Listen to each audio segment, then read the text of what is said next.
theorists claimed that a desperate and audacious plan was conceived. The idea was simple: switch the two sister ships. The damaged Olympic, patched up but still a liability, would be secretly given the name and identity of her brand new sister, the Titanic.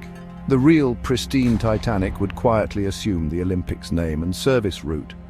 The new Titanic, actually the old damaged Olympic, would then set sail on its maiden voyage.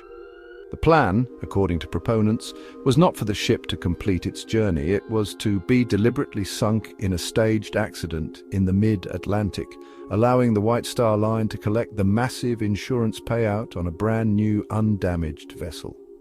This alleged switch would have been a complex undertaking, but not an impossible one. The ships were in the same shipyard, surrounded by the same workers. Proponents of the theory argue that only minor cosmetic changes would have been needed. Nameplates, lifeboats, bells, and stationery could all be swapped. The damaged Olympic, now masquerading as the Titanic, would be sent to its doom, ridding the company of a damaged asset and generating a huge cash windfall. The pristine Titanic, now sailing as the Olympic, would go on to have a long and profitable career. The theory transforms the tragedy from a story of bad luck into a cold, calculated act of corporate greed, a conspiracy hidden in plain sight. If the ship switch theory is true, then the sinking of the Titanic was, well, no accident. It was a carefully orchestrated event designed for one purpose: a massive insurance payout. The Titanic was insured for a colossal sum, an amount that would more than cover the financial losses incurred from the Olympic's collision and repair. The plan, as theorists outline it, was to stage a controlled sinking. The ship would suffer a minor, pre-arranged incident in the mid-Atlantic, where other vessels, secretly on standby, would be ready to rescue all the passengers and crew. No one was supposed to get hurt. It was designed to be a victimless crime, a simple case of sinking a ship to claim the insurance money. Evidence for this part of the theory is drawn from several suspicious circumstances. The presence of the SS Californian, the so-called silent neighbor that was stopped in the ice field just miles away, is seen by theorists not as a tragic coincidence, but as part of the plan. They argue the Californian was the designated rescue ship, waiting at a predetermined location to pick up the Titanic's occupants once the evacuation began. However, something went catastrophically wrong. The staged collision with the iceberg was far more severe than intended, ripping open the hull in a way no one could have predicted. The ship sank much faster than anticipated before the Californian could intervene, turning the neat insurance scam into a horrific mass casualty event. This narrative also seeks to explain the strange behavior of Captain Stanley Lord of the Californian. His refusal to act, even after seeing the distress rockets, is interpreted not as negligence, but as confusion. Perhaps he was expecting a different signal, or for the accident to unfold in a different way. When the ship began firing official distress rockets and sinking violently, the plan had clearly gone awry, and Lord may have panicked, choosing to do nothing rather than expose his involvement in the conspiracy. The lights of the mystery ship that the Californian's crew saw were, in this version of events, undoubtedly the Titanic, not as a ship in random trouble, but as a partner in a plot that had spiraled out of control. Furthermore, several high-profile individuals mysteriously cancelled their passage on the Titanic at the very last minute. The most notable was J.P. Morgan, the powerful financier whose company owned the White Star Line. After being heavily involved in promoting the maiden voyage, he cancelled his trip just days before departure, citing illness. Was this a convenient excuse? Theorists point to this as evidence that the architects of the plot had no intention of being on board when their plan was executed.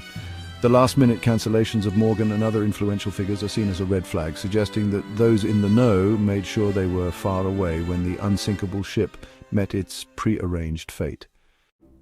For decades, the Olympic conspiracy was just that, a theory based on circumstantial evidence and historical anomalies. But when the wreck of the Titanic was finally discovered in 1985 by Dr. Robert Ballard, proponents believed physical proof was finally within reach. They began to scrutinize the first underwater images, searching for clues that could confirm the ship on the seabed was actually the Olympic.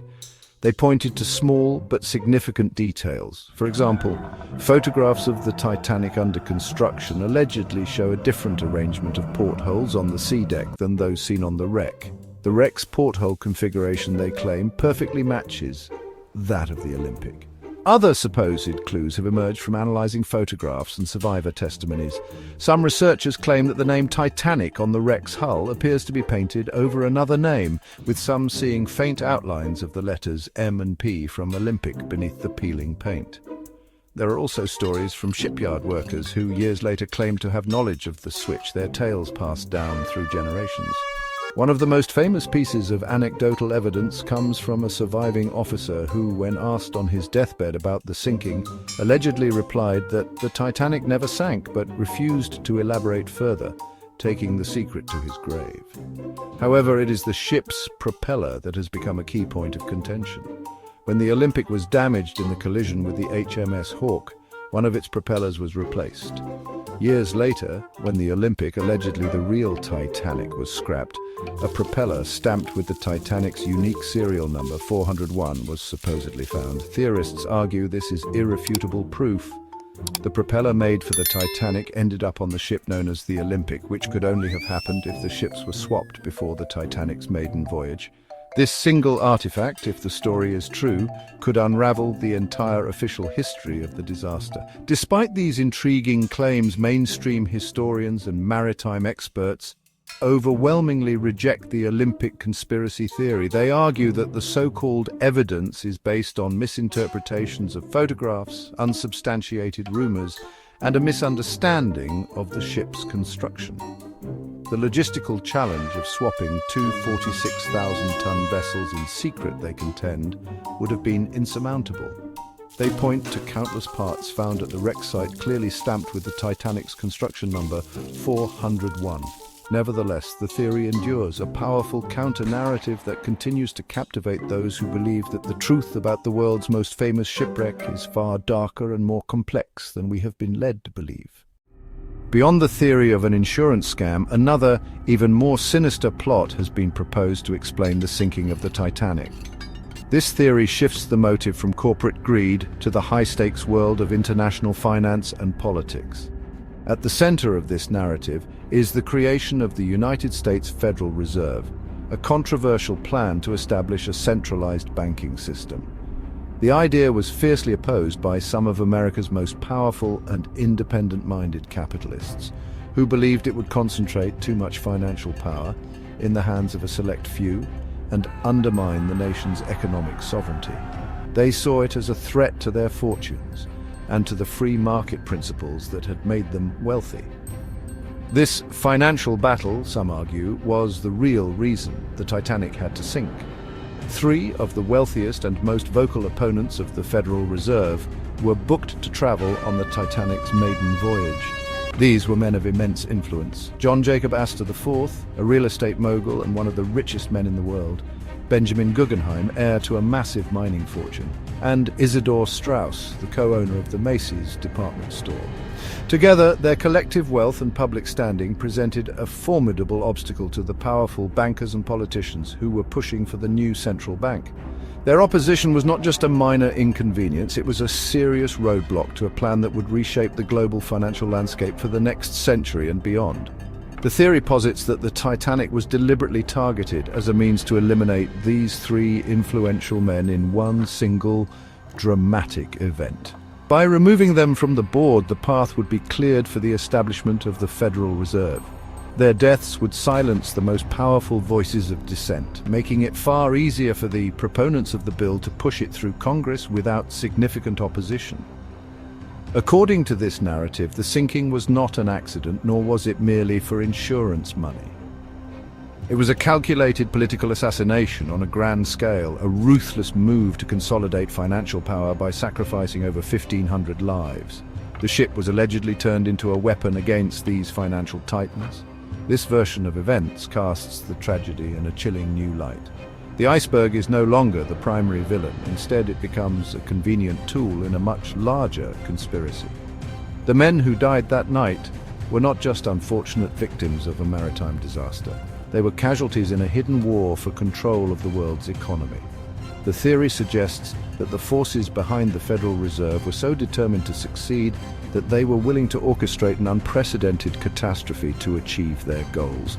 The sinking of the world's most famous ship, therefore, becomes a dark footnote in the creation of one of the world's most powerful financial institutions, a secret buried deep beneath the waves of the Atlantic. The most compelling, or at least the most suspicious, piece of evidence for this theory is the last-minute cancellation of one very important passenger, John Pierpont Morgan, better known as J.P. Morgan. Morgan was not just any wealthy traveler, he was the owner of the International Mercantile Marine, the parent company of the White Star Line. The Titanic was, in essence, his ship. He had been instrumental in its promotion and was scheduled to be on the maiden voyage, occupying one of the most lavish suites. Yet, just before the ship set sail from Southampton, he abruptly cancelled his trip, citing a sudden illness. To conspiracy theorists, this is no coincidence. It is the smoking gun.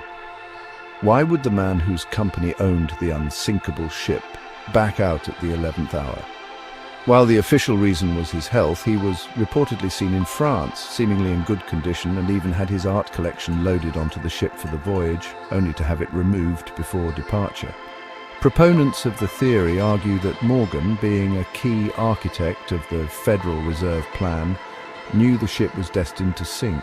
He orchestrated the voyage to lure his financial rivals into a trap, and his last-minute cancellation was a calculated move to ensure his own survival.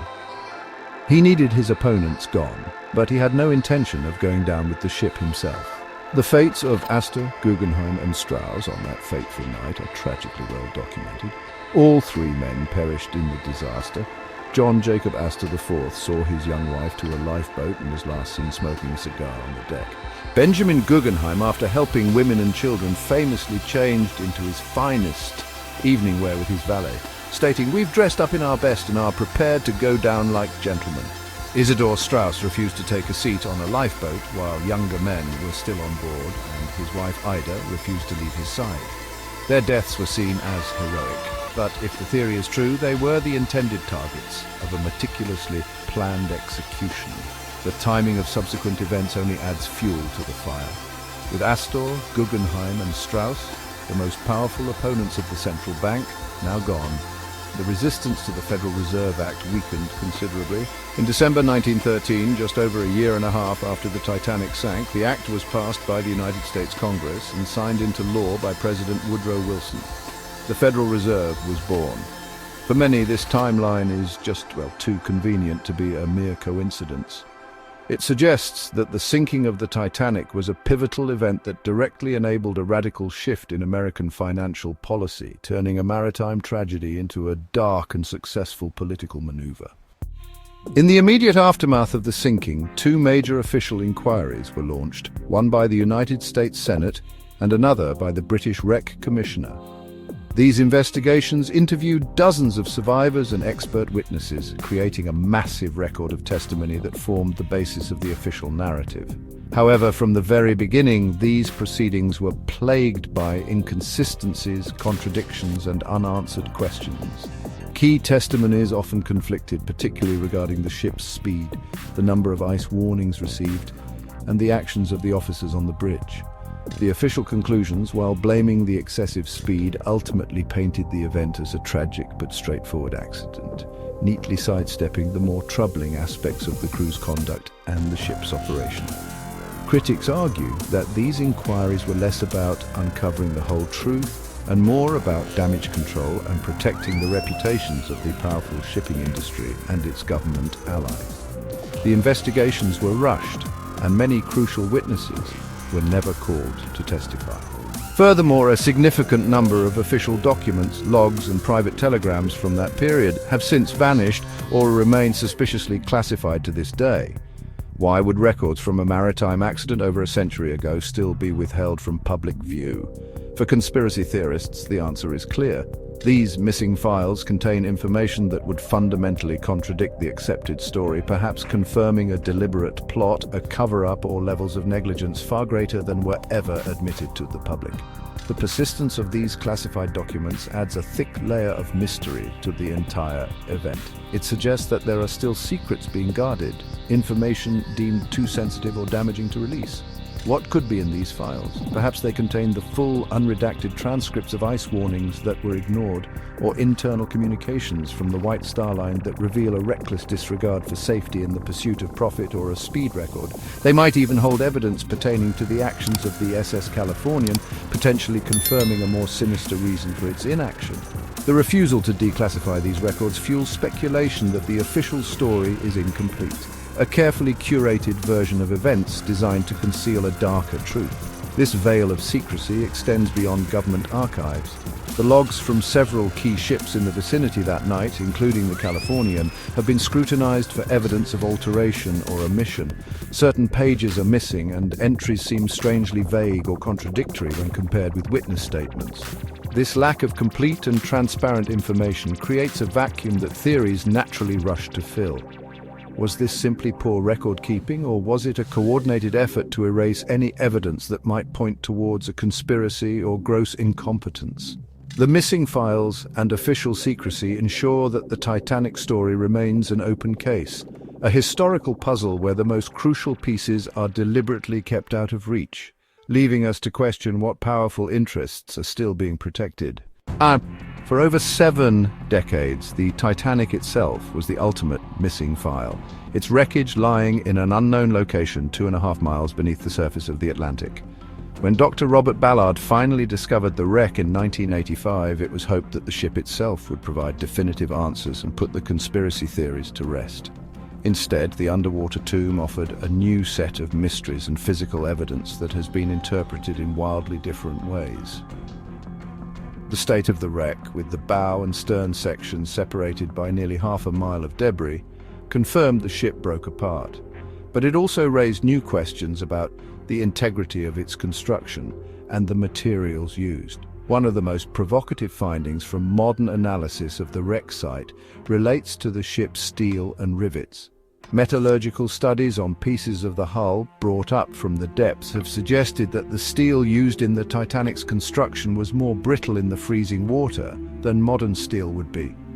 More controversially, some scientists have argued that the millions of rivets holding the hull plates together were of substandard quality. They proposed that the impact from the iceberg did not slice a long gash in the hull, but instead caused the weak rivets to pop, allowing the seams to separate and water to flood in. This points not to a single catastrophic blow, but to a fundamental flaw in the ship's construction, a cost-cutting measure that doomed the vessel. This theory of flawed rivets provides an alternative explanation that sits between a simple accident and a grand conspiracy. It suggests a form of corporate negligence, where the builders, Harland and Wolff, may have knowingly used inferior materials to save money and meet deadlines. The implications are profound, suggesting the unsinkable ship was structurally compromised before it ever set sail. This idea is, however, hotly contested by other experts who maintain that the rivets were perfectly adequate for the standards of the day and that no material could have withstood the immense forces of the collision. The debate over the quality of the ship's construction continues to rage, adding another layer of complexity to the disaster. Even more radical interpretations of the wreck have emerged. Some observers analyzing underwater footage claim to see evidence that points away from an iceberg collision altogether. They focus on sections of the hull that appear to be bent outwards, not inwards, suggesting the force came from inside the ship. This has led to theories of an internal explosion, perhaps a deliberate act of sabotage caused by a bomb, or an accidental coal bunker fire that weakened the hull from within, making it vulnerable to the slightest impact. While mainstream historians dismiss these ideas as far-fetched, the ambiguous nature of the evidence from the abyss means that the Titanic's silent, rusting corpse continues to generate more questions than answers, its secrets guarded by the crushing pressure of the deep ocean. More than a century has passed since the RMS Titanic slipped beneath the icy waves of the Atlantic, yet the story continues to captivate and haunt us. The official narrative is one of hubris and tragedy, a fatal combination of overconfidence, human error, and a chance encounter with an iceberg on a dark, moonless night. This version of events, supported by the inquiries and the majority of historians, paints a picture of a disaster born from a reckless desire for speed and a misplaced faith in technology. It is a powerful cautionary tale about the fallibility of human ambition when faced with the unforgiving power of nature. This story alone, with its accounts of heroism, sacrifice and loss, is enough to secure the Titanic's place in history forever. Yet alongside this accepted history, a darker and more complex tapestry of theories has been woven. These counter-narratives refuse to accept the sinking as a simple accident. They propose that the tragic loss of over 1,500 lives was not the result of misfortune, but of deliberate, calculated action. Was the ship that sank actually the damaged Olympic sacrificed in a cold-blooded insurance scam that went horribly wrong? This theory points to financial desperation and exploits the nearly identical appearance of the sister ships, suggesting corporate greed was the true culprit. It reframes the event from a tragedy into a massive fraud with catastrophic consequences, questioning the very identity of the ship lying on the ocean floor. An even more sinister plot is suggested by those who look at the passenger list. Was the Titanic a weapon, a floating tomb designed to eliminate the powerful financial opponents of the Federal Reserve? This theory transforms the sinking into a political assassination of unprecedented scale, orchestrated by the powerful financier J.P. Morgan, who conveniently cancelled his trip at the last minute. The deaths of Astor, Guggenheim and Strauss become not just casualties, but targets. The disaster is no longer about a ship, but about a secret war for control over the world's financial systems. A conspiracy so vast and ruthless that it almost defies belief, yet one whose timeline of events is chillingly convenient for its alleged architects. These theories, while often dismissed by mainstream experts, persist for a reason. They thrive in the gaps left by the official record, in the missing files, the conflicting testimonies, and the lingering unanswered questions. They speak to a deep-seated distrust of official narratives and a fascination with the idea that great historical events are driven by hidden forces. Each theory offers a different lens through which to view the disaster, turning the story from a straightforward maritime incident into a multi-layered mystery. The Titanic is not just one story, it is a collection of stories, each competing for the truth, each adding to the ship's enduring and enigmatic legend. Ultimately, we're left to navigate these murky waters ourselves, to weigh the evidence and decide what to believe. The orthodox view holds that the sinking was a perfect storm of circumstances. A ship traveling too fast, a crew lacking essential tools like binoculars, ignored ice warnings, and an insufficient number of lifeboats. In this view, there is no need for a conspiracy. Human error and arrogance are explanation enough for the scale of the tragedy. Historians point to the overwhelming evidence from the wreck site, where countless artifacts bearing the Titanic's construction number, 401, have been found, seemingly debunking the ship switch theory. For them, the case is closed, a sad but understandable chapter in maritime history. However, the whispers from the deep continue to echo. The dots that connect J.P. Morgan's cancelled trip to the subsequent creation of the Federal Reserve are difficult to simply ignore. The strange inaction of the SS Californian on that fateful night remains a profoundly disturbing and inadequately explained piece of the puzzle. The persistent rumors of a ship swap, supported by photographic anomalies and anecdotal evidence, refuse to fade away entirely. These nagging questions ensure that the Titanic story never feels fully resolved. They feed the idea that the official explanation is too neat, too simple to account for the sheer number of coincidences and strange occurrences surrounding the disaster. Perhaps the truth lies somewhere in the middle, a blend of incompetence and conspiracy, of accident and intent. It is possible that there was no single grand plot, but a series of smaller, self-serving decisions that compounded into a catastrophe. Maybe the White Star Line, while not planning to sink the ship, was guilty of cutting corners on materials and safety to protect its profits. Perhaps the pressure for a record-breaking voyage was real, leading to a level of recklessness that bordered on the criminal. The truth may not be as spectacular as a single conspiracy theory, but it could be far darker than a simple, unfortunate accident. After more than a century, the Titanic's true story may still be sealed 2.5 miles beneath the sea, its secrets guarded by the eternal silence of the abyss. Whether it was a tragic accident, a calculated insurance plot, a political assassination, or a combination of all three, the sinking remains one of history's most compelling and enduring mysteries. The 1,500 souls lost that night were victims of a catastrophe, but the ultimate cause of that catastrophe remains a subject of intense debate. The ocean rarely gives up all its secrets, and the full truth of what happened on that cold April night may be one it never surrenders.